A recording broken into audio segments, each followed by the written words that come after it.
नाज़रीन इस वक्त रूस ने खुल खुला के मंजर आम पर आकर ईरान का साथ देने का ऐलान कर दिया है और इसके साथ खड़ा है, वो नजर भी आ रहा है।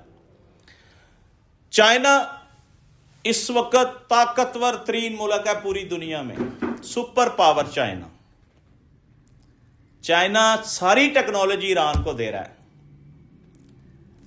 चाइना अगर उसके साथ खुल के आ गया तो फिर जंग का सिनेरियो और होगा, लेकिन चाइना जो है वो उसको टेक्नोलॉजी फराम कर रहा है, उसको हर लिहाज से ना ईरान के साथ खड़ा है। ये इसमें तो कोई दूसरी राय नहीं है।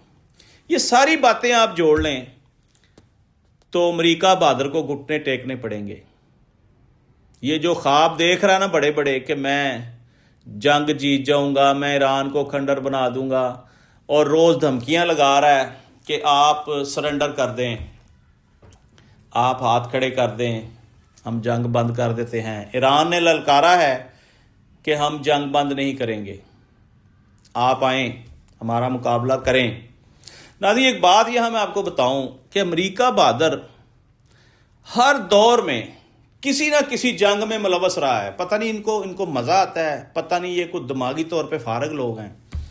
हज़ारों मील दूर बैठा है और इन हमारे करीब करीब जो मशरिक़ वस्ता है या ये मिडल ईस्ट है, यहाँ आकर वो जंगें लड़ता है।